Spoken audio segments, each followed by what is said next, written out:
Hey guys, welcome to Trinity's training page. I was going to give you guys an example today of a blind that is hard to run but easy to finish. Right in front of us we have a piece of technical water that has a point coming straight out at us. And I'm going to zoom in here and show you guys the blind stake. It's through this channel. And it's on out there. It should be right about the center of your screen now. It's a double white stake with some flags on it. But what makes this blind hard to run, not only because it's through some technical water, because we first came in here and we ran 4 marks real tight with this blind. Our first mark was mark number 1.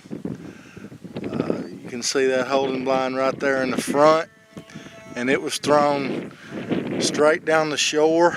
I'm not sure I can see the ribbon, but I'm going to try to get close enough to it so you can see it. Anyway, right there is one ribbon. That was mark number 1. The dog had to get in this first piece of water and make a decision on this point to go left or right and get the mark, and then we move straight down the shore to the next mark, and I'll try to see if I can find a ribbon for it. It's kind of hard to see in the video camera, but it's right down at the water's edge. Okay, we picked up those 2 marks, and then we came over here to another extremely cheaty mark and another decision making mark. But your dogs had to get in the first piece of water again, decide if they get out on land or stay in the channel, since they just came out of a channel. And then they got an angle entry into the swim by pond here, which is about 90 feet long. And if you look on the shore between the goose decoys on the left hand side and the full body duck decoys at the end of the channel, that's where our 3rd mark was thrown.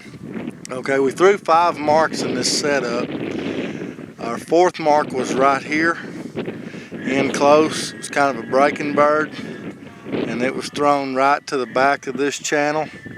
There's a ribbon right there that we threw to. Okay, so now your dog's making a decision. Do I get on the point? Do I slide by the point? Or do I square the bank? Okay, then our 5th mark was over here.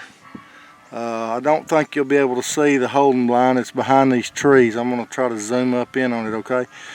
It'd be right in the center of your screen. That mark was thrown on the back side of this middle island. So dogs had to swim past a point of cover, past a point of land, angle onto the island through the cover, stay angling across the island to get back, okay? That kind of sets up our marks, okay?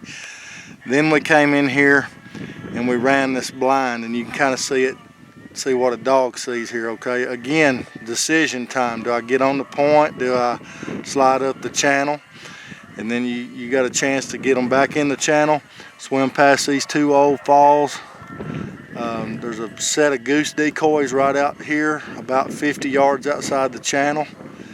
And then they have to drive on out. Once you get them past those decoys there, usually they'll pick that blind stake out in the field, and they'll have their 1/3 of the blind. We'll work them on our 2/3 of the blind, and where our 2/3 ends is generally where you would see a hunt test blind end, okay? They would generally put that blind out there somewhere, either around those decoys or, you know, to the side of the decoys, upwind of them, or they would put the blind there at the end of the channel in most cases, here in Texas at least. But we want to give that last 1/3 to the dog, and you can see that. So I hope this better explains what a blind that's hard to run but easy to finish is. Appreciate you guys joining in. Stay with us on Trinity's training page, and before you know it, together we're going to have ourselves a well-trained retriever.